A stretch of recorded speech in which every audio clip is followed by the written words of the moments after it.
So wow, that was episode 2.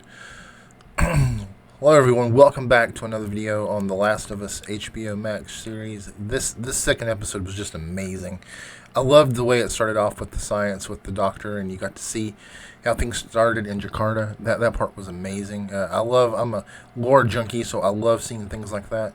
And it was just really good to see the beginning of the end. So I'm going to share with you some of my thoughts on episode 2, and you can let me know what you think in the comments. I was, like I said before, I was completely blown away by this episode. I think Anna Torv was amazing as Tess. I mean, she's a great actress, and I feel like this was a very Tess-heavy episode, and that's great because it was her last episode. But I just feel like Anna Torv was amazing. I love the way that she and I love the way that Tess and kind of you kind of saw a spark of hope in her that I think she thought she had lost, and she really bonded with Ellie. And maybe Tess had always been a hopeful person before this thing came about, and her world changed. And she really, I think even before she got bitten, she wanted to get Ellie to where she needed to go. She wanted there to be hope for the world. There was also a few times where Tess stepped up and put Joel in his place, but I think, Pedro was amazing in this episode too. The changes were amazing. I felt like Bella Ramsey was amazing. I keep using the word amazing, but I'm just still kind of amazed at how well the show is. I mean, how good the show did in this episode. It's like every episode takes the source material and then just makes it better. When we saw all those infected laying on the ground, and the sun moving, like the clouds moving in front of the sun, and the way they turned and they're all connected, that's really creepy. I was kind of bummed out when they took the spores out, and I don't know if you saw my other video, but they may be back in, but that's completely off topic, so let's stay with episode 2. But they turned like away from the cloud or away from the sun. I'm not quite sure which one, but they all moved together. It's like they have one consciousness. I don't know. I'm sure we'll get more into that as the show goes on. Like when they made it to the state house, that's how they called it in the show. When they made it to the state house, and Joel put down the infected, and the tendrils grew out and kind of like tapped into more tendrils under the ground, and then the infected they'd already come across got up and ran after them. I mean, that's scary stuff. I think that's way scarier. It's way scarier than the spores. I mean, this episode was legit terrifying, and I don't scare easy, but this episode was just amazing all the way around.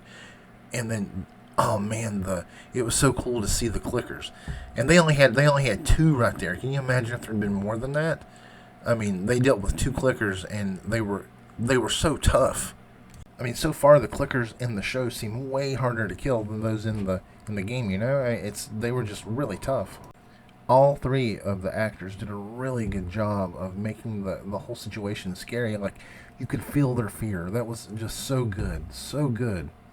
I mean, now there was so many good things in this one that were right from the game. Like the dialogue was so much of the. I think all the dialogue that was in the game was in the show, and it was like word for word. It was amazing. Like when Ellie is talking to Joel on top of the building after they cross the plank, that was straight out of the game. And I love that they had the touch where after Joel talks to Ellie and he kind of nods for her to go next down the ladder, that he'll pause and he looked at his watch, because that shows that he's starting to see Ellie kind of as his daughter. Like, to me, that's what I get from that, because Sarah she fixed the watch and gave him the watch, and he's worn it this whole time, and now he's starting to feel something else for someone that, something that he hasn't felt in a long time.